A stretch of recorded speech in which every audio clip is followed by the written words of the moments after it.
Boa noite a todos. Que a paz de Jesus nos envolva nessa hora.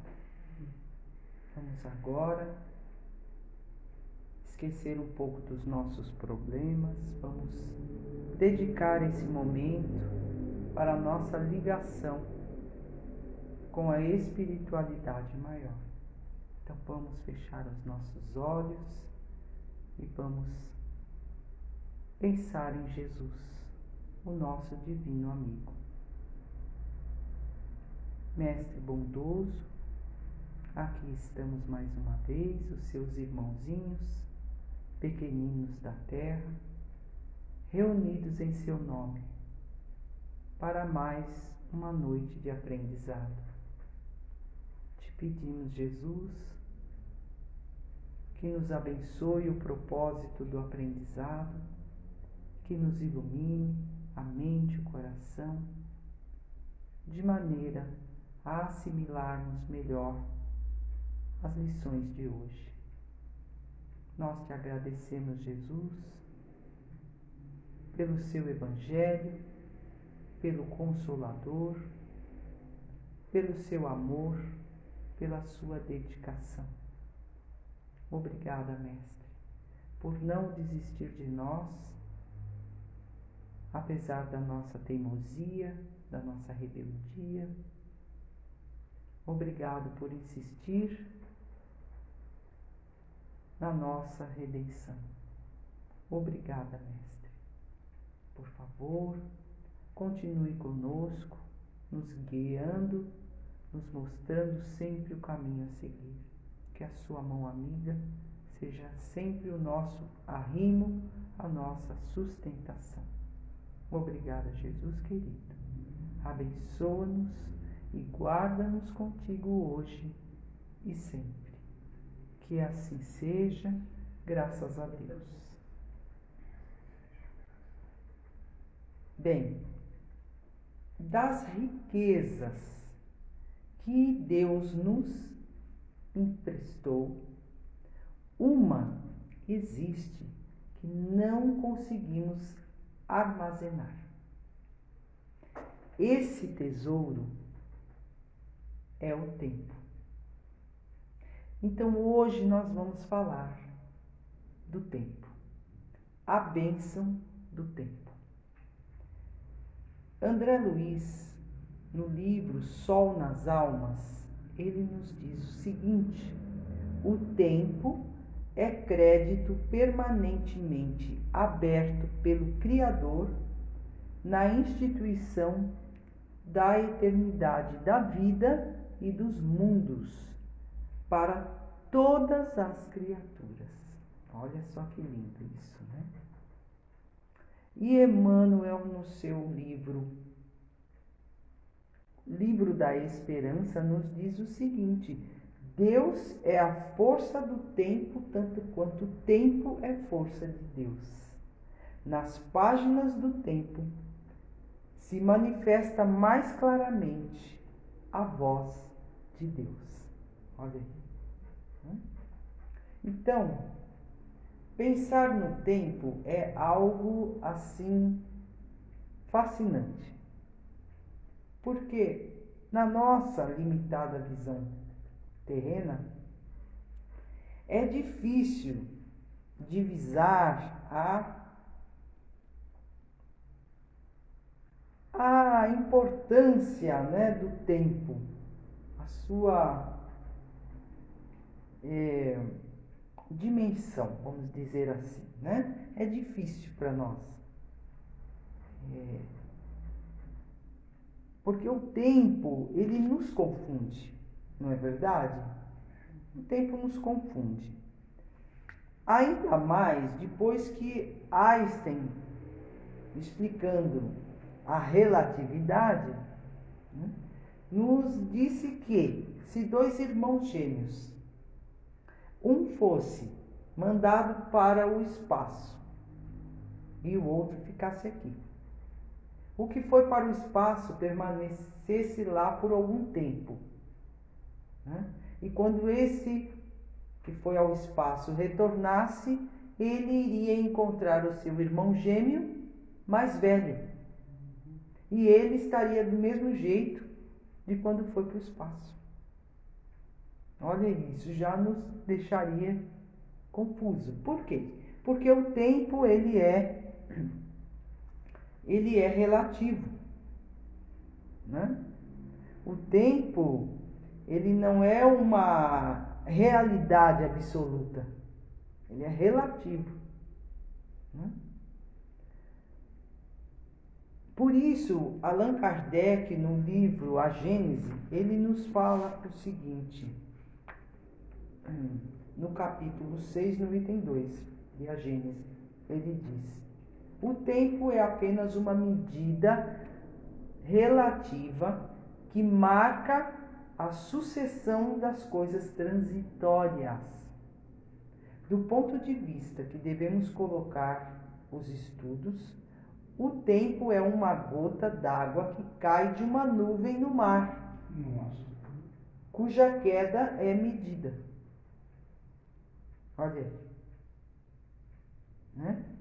Todos os mundos, tantos mundos, tantos tempos, tão diversos e tão incompatíveis, né? Porque cada mundo tem o seu tempo. E cada tempo não é compatível com o outro. Não é assim? Nosso tempo na Terra é um. Em outros planetas o tempo é outro, né? O tempo no mundo dos encarnados aqui, no mundo material, é um. No mundo espiritual é outro, né? São tempos diferentes. Então, o tempo não é uma realidade absoluta, ele é relativo, né? Relativo. Vejam só, nós temos sensações também diferentes com relação ao tempo, não é mesmo? Veja, quando estamos vivendo uma situação tranquila, uma situação agradável, feliz, não é? Ai, aí a gente acha que o tempo voa, passa tão rápido, né?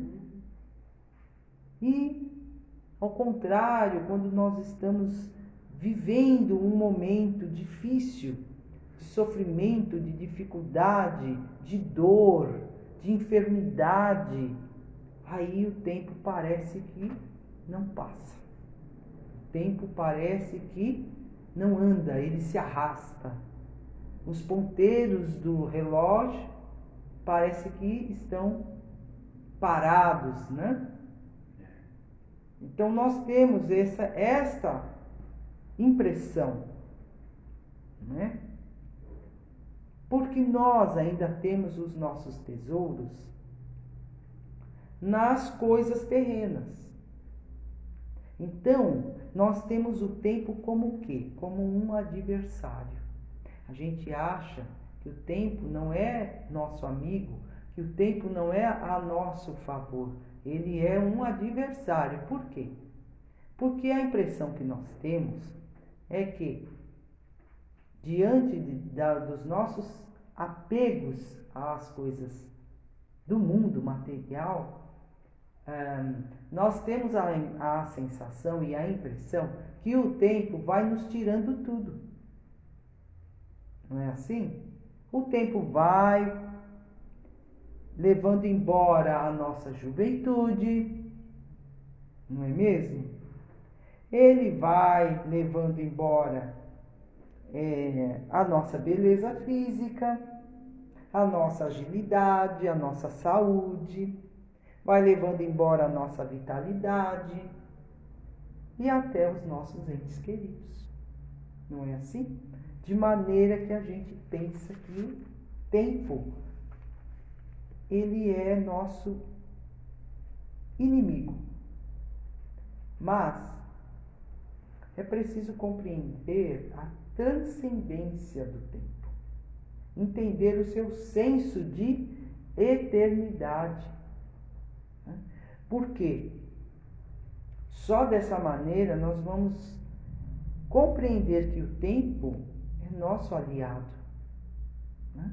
E não o nosso adversário. É nosso aliado. é uma bênção. O tempo é uma bênção. Como dissemos aqui no início, é um tesouro, é precioso, é um tesouro que Deus nos concede, né? Para que a gente faça muito bom uso dele. Conta-se que, certa feita, um discípulo, se aproximando do seu mestre, que cuidava do jardim, perguntou: Mestre, o que o senhor faria se soubesse agora que vai morrer amanhã? O mestre, com profunda serenidade, voltando-se para o discípulo, respondeu: Nada. Eu simplesmente continuaria aqui, cuidando do meu jardim. Olha só. Por quê? Porque é uma criatura que já se preparou para o que der e vier, né? Este é um exemplo daquele que já se harmonizou com o tempo, né? Compreendendo o seu senso de eternidade.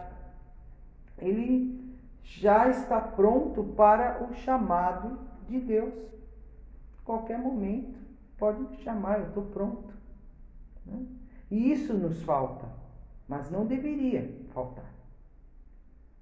Por quê? Porque nós já temos o entendimento que a doutrina dos Espíritos nos deu, né? De que a vida continua depois do túmulo. Não é isso?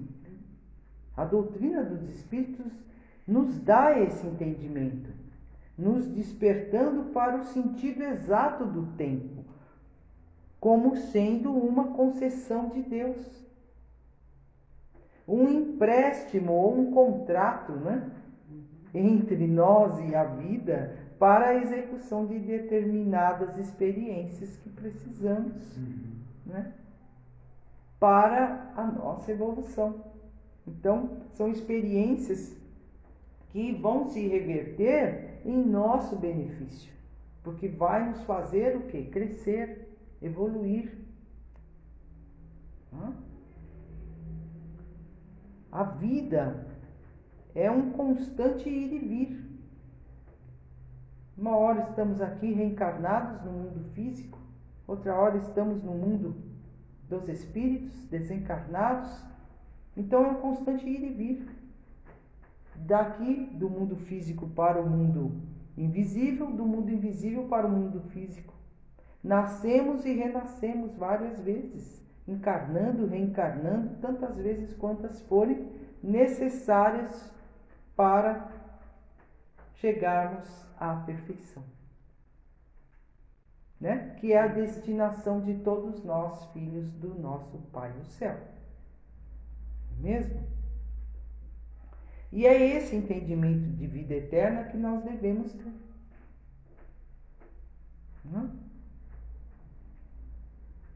Diante de todas as dádivas que Deus nos concedeu, o tempo tem aí um lugar especial. Porque é Ele que consegue acalmar as paixões, que consegue cicatrizar as feridas, não é mesmo? Que alivia as dores, é o tempo. Que nos amadurece, que nos dá sabedoria, que nos ensina a calma, a paciência, né? Que confirma as verdades e desmascara as mentiras. Olha aí o tempo, né? Portanto, o tempo é uma bênção, né? Ele é um grande amigo e professor que nos ensina sem pressa a evoluir e a ser feliz. Olha aí. André Luiz, no livro Sol nas Almas, nos diz o seguinte: não nos iludamos, pois, sobre o tempo. Empregamo-lo agindo aprendendo, servindo, aprimorando ou, mais claramente, melhorando a nós mesmos, para que possamos melhorar a paisagem espiritual ou material onde estejamos. Tempo é tesouro divino em nossas mãos. Contudo, somente vale se lhe damos o devido valor. Né? E o escritor Guimarães Rosa diz assim: penso que chega um momento na vida da gente em que o único dever seja lutar ferozmente por inserir no tempo de cada dia o máximo de eternidade. Então vai chegar um tempo em que nós vamos perceber que o tempo é realmente precioso e que perdemos tempo e que gastamos tempo. Né? Então é bom que a gente reflita nisso agora. Ainda é tempo. Né? Ainda é tempo. Né? Então, infelizmente, a maioria de nós não compreende o valor e a importância do tempo. Não é? Porque senão não haveria tantos termos como perder tempo, passar tempo. Não é? A gente não fala, eu vou arrumar um passatempo. Né? Eu estou matando o tempo. Que história é essa? Né? Então, nós vamos, como disse ali no poema de Guimarães Rosa, nós vamos aprender que o tempo é precioso. Né? E que nós gastamos muito tempo perdendo tempo. Passando o tempo. Né? O tempo não volta, exatamente. Né? O tempo que passou, passou. Não tem volta. Não é verdade? Então, é preciso mudar a nossa visão, não é? Porque a gente gasta muito tempo à toa, sim, não é verdade? Sem se preocupar em adquirir valores para a nossa vida eterna. Somos espíritos imortais. Né? E a gente muitas vezes não se preocupa mesmo com esta parte. E depois, quando estivermos mais sábios, mais maduros, nós vamos nos arrepender. E o tempo já terá passado e não volta mais. Né? E aí vamos falar, puxa, desperdicei meu tempo, desperdiçou. Né? Irmão José, nesse livrinho maravilhoso, Orai e Vigiai, ele nos diz o seguinte: o tempo é o mais sábio e o mais justo dos juízes. A todos oferece as mesmas oportunidades de ascensão. Devagar lhe revela as mais ocultas intenções de todas as criaturas. Não menosprezes o valor dos minutos. Olha aí. Tempo perdido é bênção inaproveitada. O dia de hoje é a tua melhor oportunidade de conquista. Não cruze os braços esperando pelos acontecimentos. Faze acontecerem a tua felicidade e a tua alegria e a tua paz. Agora é o teu momento de brilhar e preparar um amanhã tranquilo. O tempo é semelhante à gleba. Devolve sempre aquilo que recebe, produzindo de acordo com a semeadura. Então, é preciso aprender a aproveitar bem o nosso tempo, não é? Quando mais jovens, nós vivíamos com pressa do tempo passar, né? Quando éramos crianças. Queria ser adolescente, porque o adolescente para a criança parece mais legal, mais descolado, né? Aí tinha aquela pressa de crescer, quando éramos crianças. Aí quando chegamos na adolescência, queríamos nos tornar adultos. Porque quando eu fizer 18 anos, eu já vou tirar a carta, eu vou poder dirigir, eu vou poder fazer isso, aquilo, não é? Aí quando estávamos com os 18 anos, porque eu quero trabalhar, eu quero ser independente, isso, aquilo, outro, eu quero ganhar dinheiro, pá. E aquela correria torcendo para o tempo passar. Aí quando se está trabalhando, se pensa, tomara que passe logo a semana, que eu quero que chegue o fim de semana. Aí fica contando os dias no calendário para chegar o próximo feriado. Depois fica contando os meses. Não vejo a hora de chegar o fim do ano para ter férias. Não é assim? E a gente vai correndo, torcendo para o tempo passar, sem perceber que cada dia que passa nos aproximamos mais da desencarnação. Não é assim? Então, para que estamos correndo? Né? Então, nós vivemos assim, agoniados, pedindo para o tempo passar, que nem uns maluquinhos. Para quê? Né? Aproveite o tempo presente. Né? Deus nos oferece a bênção do tempo para as experiências de progresso, para a gente progredir, para a gente educar o nosso espírito mal educado, não é? Para disciplinarmos o nosso espírito indisciplinado, né?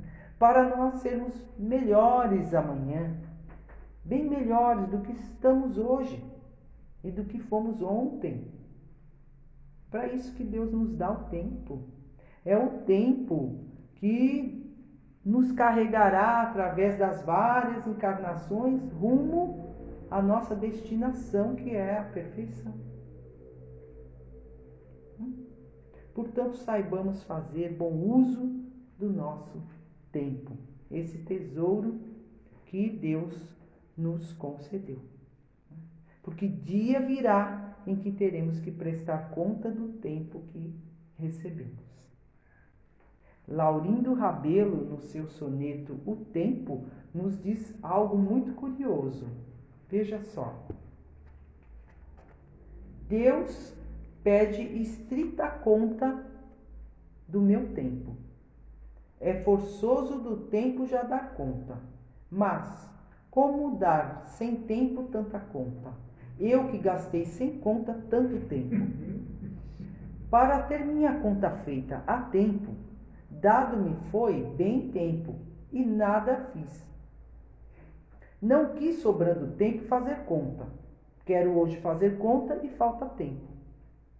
Ó vós que tendes tempo sem ter conta, não gasteis esse tempo em passatempo. Cuidai enquanto é tempo em fazer conta. Mas, se os que contam com seu tempo fizessem desse tempo alguma conta, não choravam como eu o não ter tempo. Então, veja aí que a gente precisa repensar, né, o que estamos fazendo do nosso tempo. Não é verdade? Estamos fazendo bom uso do nosso tempo? Vamos buscar refletir, né? Vamos analisar aí com calma o que é que estamos fazendo do nosso tempo. Então, para nós fecharmos nossa reflexão com chave de ouro, vamos buscar uma mensagem de Emmanuel, que está no livro Taça de Luz, psicografado pelo nosso querido Chico Xavier, que diz assim: a vida nunca deixará sem contas o tempo que nos foi emprestado. A fonte oculta no campo desamparado é uma bênção para o chão ressequido.